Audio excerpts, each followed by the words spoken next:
Menjelang pemilu 2024, Pemkab Trenggalek akan mulai cicil kebutuhan dana cadang sejak tahun ini.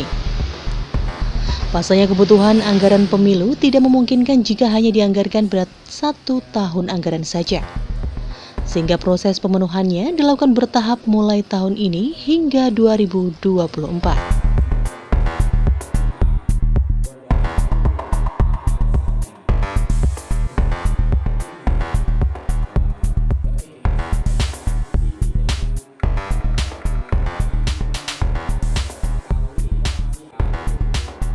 Berdasarkan keterangan Bupati Trenggalek, sebagai pihak yang duduk di eksekutif memiliki kewajiban untuk memastikan amanat konstitusi penyelenggaraan pemilu 2024 agar bisa berjalan lancar. Salah satu bentuk dukungan untuk kelancaran terselenggaranya pemilu 2024 adalah pemenuhan anggaran sesuai kebutuhan. Mengingat kebutuhan anggaran itu cukup besar, maka proses penganggarannya dilakukan secara bertahap. Hal ini dimaksudkan agar roda pemerintahan tidak tersendat akibat kebutuhan anggaran pemilu. Lebih lanjut, Bupati Trenggalek Muhammad Nur Arifin menjelaskan salah satu hal yang dipedomani eksekutif adalah hasil rapat bersama dengan Kemendagri pada beberapa hari lalu.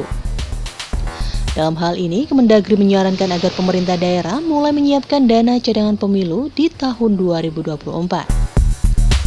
Rencananya pada tahun 2022 ini, Pemkab Trenggalek akan mulai cicil kebutuhan dana cadangan pemilu sekitar 20–30 miliar rupiah.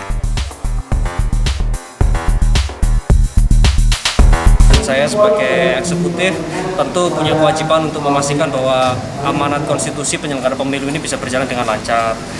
Hal-hal kalau yang kita pedomani di eksekutif kemarin sudah ada rapat dengan Kemendagri, kita diharapkan segera menyiapkan untuk dana cadangan karena pemilu 2024 nggak mungkin nanti 1 tahun anggaran itu bisa terpenuhi dari APBD dan juga APBN, maka mulai dari tahun ini nanti akan ada pencadangan pemilu baik untuk KPU, kemudian Bawaslu, termasuk juga nanti untuk pengamanan. Nah, itu yang pertama. Kemudian yang kedua, tentu banyak diskusi. Kalau ngomong masalah pemilu ini kan banyak diskusi, makanya untuk mengurangi distorsi informasi, ya KPU dalam kesempatan ini mensosialisasikan sebenarnya apa saja sih yang sudah disepakati dan mungkin nanti beberapa rule of the game yang mungkin bisa berubah. Yang mulai disisihkan untuk pemilu berapa nih Pak? Mungkin di tahun ini kita antara 20–30 ya. Nanti kita lihat dari silpa kita ada berapa. Nah, kita fokusnya nanti untuk satu pengembalian pembiayaan berupa pinjaman ya, terus kemudian untuk pemilu itu fokus utama.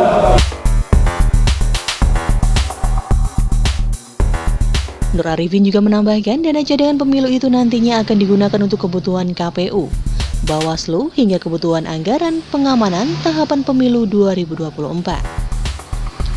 Selain harus memenuhi kebutuhan dana cadangan pemilu, saat ini pemerintah daerah juga fokus untuk pemenuhan anggaran pengembalian pembiayaan pinjaman daerah yang digunakan untuk pembangunan sejumlah infrastruktur dan gedung baru di RSUD Dr. Sudomo Trenggalek.